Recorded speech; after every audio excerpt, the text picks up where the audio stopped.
வணக்கம். இன்றைய ஜீவா சினிமாவில் நம்ம ஒரு பரபரப்பான ஒரு செய்தி தான்.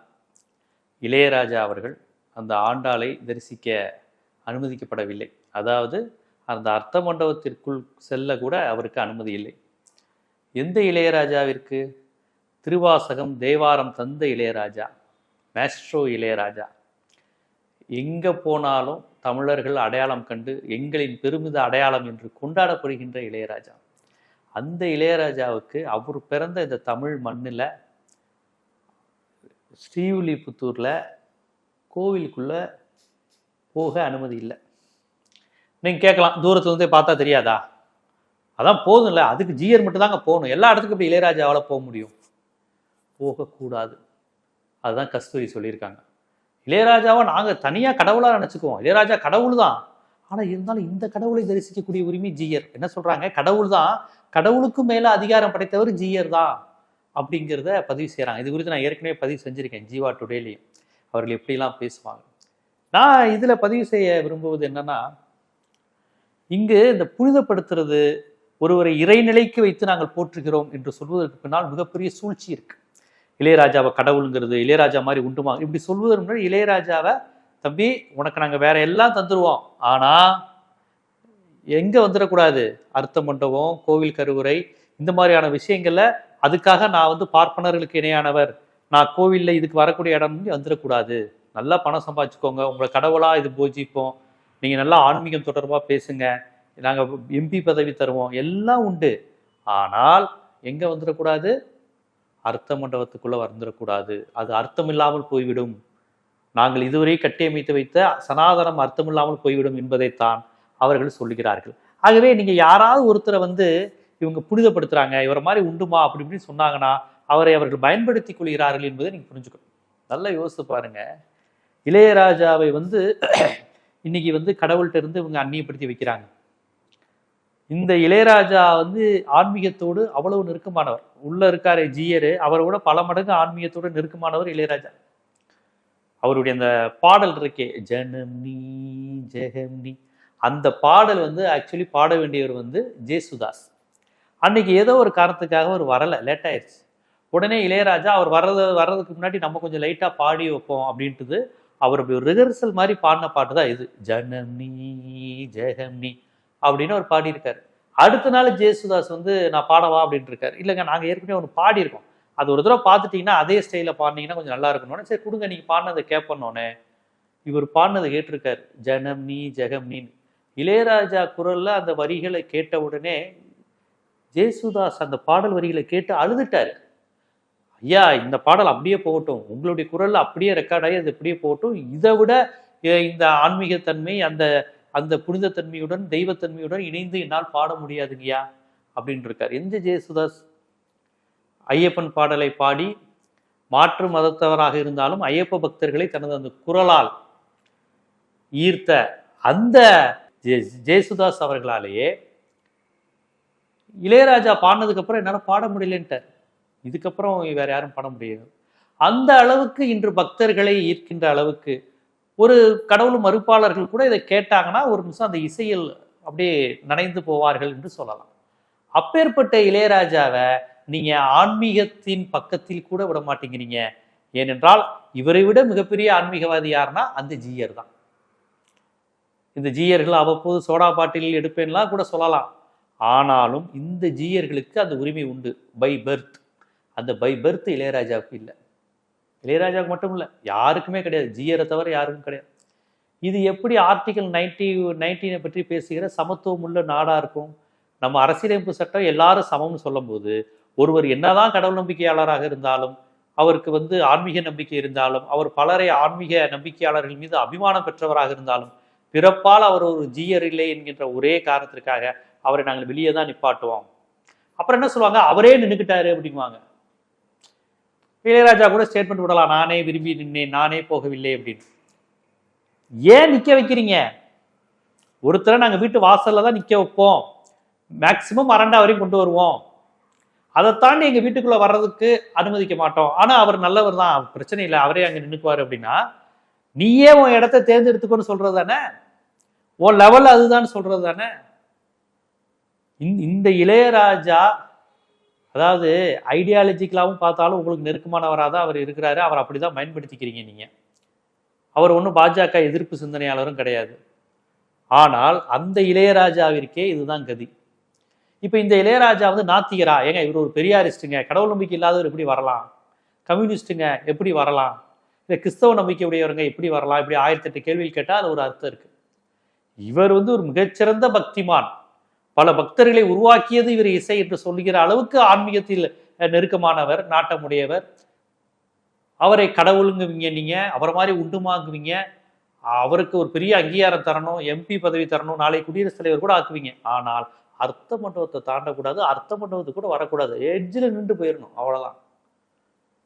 இது இளையராஜாவுக்கு நேர்ந்த அவமானம். இது இளையராஜா உணர்கிறாரோ இல்லையோ, சுயமரியாதை கொண்ட ஒவ்வொரு தமிழனும் இதை உணரணும். பிறப்பின் அடிப்படையில், அதாவது நமக்கு நம்பிக்கை இருக்கு நம்பிக்கை இல்லைங்களா வேற விஷயங்க. உனக்கு பிறப்பின் அடிப்படையில் இந்த இடத்துக்கு வரவோ வழிபடவோ உரிமை இல்லை என்பது செல்ஃப் ரெஸ்பெக்டை பாதிக்கக்கூடிய ஒரு விஷயம் இல்லையா? இதைத்தான் பெரியார் பேசினார். இன்னைக்கு திருவாசகம், தேவாரம் அப்படிங்கிற விஷயங்கள்லாம் இளையராஜாவுக்கு பிறகு அது என்ன மாதிரியான மக்களிடம் போய் சேர்ந்தது. வெறும் தமிழறிஞர்களிடம் மட்டும் இருந்த இந்த தேவாரம், திருவாசகத்தை எல்லாம் ரொம்ப எளிமையாக மக்களிடம் கொண்டு சேர்த்தது அவர்தான். வைகோ அவருடைய நிகழ்ச்சியில பேசிப்பாரு, அற்புதமான பேச்சு திருவாசகத்தையும் தேவாரத்தையும் பற்றி. இளையராஜாவுடைய நிகழ்ச்சியில் இளையராஜா மிரண்டு பார்ப்பார். வேற ஒண்ணு அந்த பாட்டுல சொன்னாங்க பாருங்க, பாட்டாலே புத்தி சொன்னார், பாட்டாலே பக்தி சொன்னார். அந்த பாட்டு இருக்குல்ல, அதிலே வரும் தெருவோர் தெருவெங்கும் தேவாரம் திருவாசகத்தை சேர்க்க சொன்னார்கள் அப்படின்னே வரும். அப்ப இந்த அளவுக்கு திருவாசகம், தேவாரம் என்று பாடியவர் ரமண மகரிஷின் இருப்பவர், ஜனம் நீ ஜெகம் நீன்னு பாடியவர். இசையோடு சேர்ந்து சில விஷயங்கள் அவர் வரிகளும் கலக்கும்போது, அவருடைய குரலும் கலக்கும்போது அது எங்கேயோ போகுது. ஆனாலும் இளையராஜா யாருன்னா பிறப்பால் ஒரு பார்ப்பனர் அல்லாதவர், பிறப்பால் அவர் வந்து கடவுளுக்கு. ஏன்னா இது நீங்க யோசிச்சு பாருங்க, இளையராஜா விடுவதனால ஒன்றும் பெரிய நட்டமாயிராது. ஆனால் இது நாளைக்கு வேற மாதிரியான முன்னுதாரணமாயிரும். அவங்க பதறாங்க, இப்படி ஒவ்வொரு நான் பிராமினையும் உள்ள விட்டோம்னா என்ன ஆகுறது? அப்ப இதுவரையும் நம்ம வச்சிருந்த அந்த அதிகார கோட்டை புனித பிம்பம் போயிடும். பணம் சம்பாதிக்கிறதுனாலலாம் உள்ள விட மாட்டோம், புகழ் இருக்குங்கிறதுக்காக விட மாட்டோம், கடவுள் நம்பிக்கை இருக்குங்கிறதுனால விட மாட்டோம், இல்ல ஆன்மீகத்துல நீங்க பெரிய ஆளா இருந்தாலும் விட மாட்டோம். அதற்கு நீங்க ஜிஆரா பிறக்கணும். அந்த ஜிஆர் சோடா பாட்டில எடுத்தாலும் சரி, எப்படியா இருந்தாலும் சரி, அந்த ஜிஆரா பிறக்கணும். அந்த ஜிஆர் பிறப்புங்கிறது உங்களுக்கு கிடையாது. நீங்க மேஸ்ட்ரோவா இருக்கலாம், திருவாசகம் பாடுங்க, பாஜக எம்பி பதவி தரோம், குடியரசுத் தலைவர் பதவியெல்லாம் கூட கிடைக்கும், அதெல்லாம் தந்துருவாங்க. ஆனால் ஜிஆர் போஸ்ட் மட்டும் உங்களுக்கு கிடைக்காது. அப்ப இந்தியாவில் வலிமை மிக்க பதவி எது? குடியரசுத் தலைவர் கிடையாது, ஜிஆர் போஸ்ட் தான். யாரும் நெருங்க முடியாது. அப்ப இதுதான் கேள்வி. இசையால் மீட்டியவரை அங்க நில்லு, அந்த இடத்துக்கு. அதாவது எவ்வளவு பெரிய அவமானங்க இது. இப்ப இளையராஜாவுக்கும் அவமானம் இல்லைன்னு இளையராஜா சொல்லலாம், கங்கை மரன் கூட சொல்லலாம். நான் எப்படி கங்கை மரன் நேரம் கோவப்பட்டுக்கணும்? ஏன்னா கங்கை மரன் ஒரு செய்தியாளர் வந்து ஏதோ ஒரு கேள்வி கேட்டார்னு, ஏய் நீ எதுக்கு கேள்வி கேட்கிறான்னு தெரியும் கங்கை மரன் கத்தி, யார் நீ அப்படி இப்படின்னு ஒரு மாதிரி மனநிலை பாதிக்கப்பட்ட மாதிரி நடந்துட்டு கத்துனாரு. இன்னைக்கு அவங்க அண்ணனை அவமானப்படுத்திருக்காரு. அவங்க அண்ணனை அவமானப்படுத்தினா அவரே அவமானப்படுத்துற மாதிரி தான். அவரை மட்டும் உள்ள விட்டுருவாங்களா என்ன? நான் பாஜக இருக்கேங்கிறதுக்காண்டி. அப்ப நான் எப்படி அவர் கோவப்பட்டிருக்கணுமா இல்லையா? என்ன நடக்குது கோவில்ல? எங்க அண்ணனையும் உள்ள விட மாட்டீங்களான்னு. எங்க அண்ணனை பாட சொல்லி நல்ல சென்டிமெண்ட் என்றார்கள், நல்ல ராசி என்றார்கள்னு பாட்டு பாட வச்சாரு. என்னை ஒருவன் பாட சொன்னான் இப்படின்னு இளையராஜாவை புகழ்ந்து எவ்வளவு விஷயங்கள் வருது. ராஜ்கிரன்லாம் ராகதேவனின் இசையில் அப்படின்னு போட்டுதான் இளையராஜாவின் என் ராசாவின் மனசிலே, இப்படிதான் ராஜ்கிரண் தன்னுடைய படத்தை இது பண்ணுவார். ராமராஜன் அவ்வளவுதான், எல்லா படத்திலையும் தனது பாடல்களில் இளையராஜா படத்தை காப்பாரு. இளையராஜா தாய் பாடல்கள் வந்து எந்த படமா இருந்தாலும் இளையராஜாவை புகழ்ந்துதான் ராமராஜன் பாடுவார். கார்த்திக் ஒரு படத்துல, அந்த சங்கிலி முருகன் படம் நினைக்கிறேன், வீட்லயே இளையராஜாவை கடவுளா வணங்குவாங்க, நிரோஷா அதோடைய கடவுளா வணங்குற மாதிரி காப்பாங்க. சோ இப்படி எல்லோரும் கொண்டாடுகின்ற ஒருவர், ஆனால் அவருக்குன்னு ஒரு பிறப்பு இருக்கு, அந்த பிறப்பின் அடிப்படையில் தான் அவருக்கான அந்த மரியாதை கிடைக்கும் என்றால் இதில் எங்கே சமத்துவம் இருக்கிறது? இப்ப இளையராஜா பேச மாட்டாரு, நம்ம தான் பேசணும். ஏன்னா இளையராஜாவுக்கு மட்டும் ஏற்பட்ட அவமானம் அல்ல, ஒவ்வொரு தமிழனுக்கும் ஏற்பட்ட அவமானம்.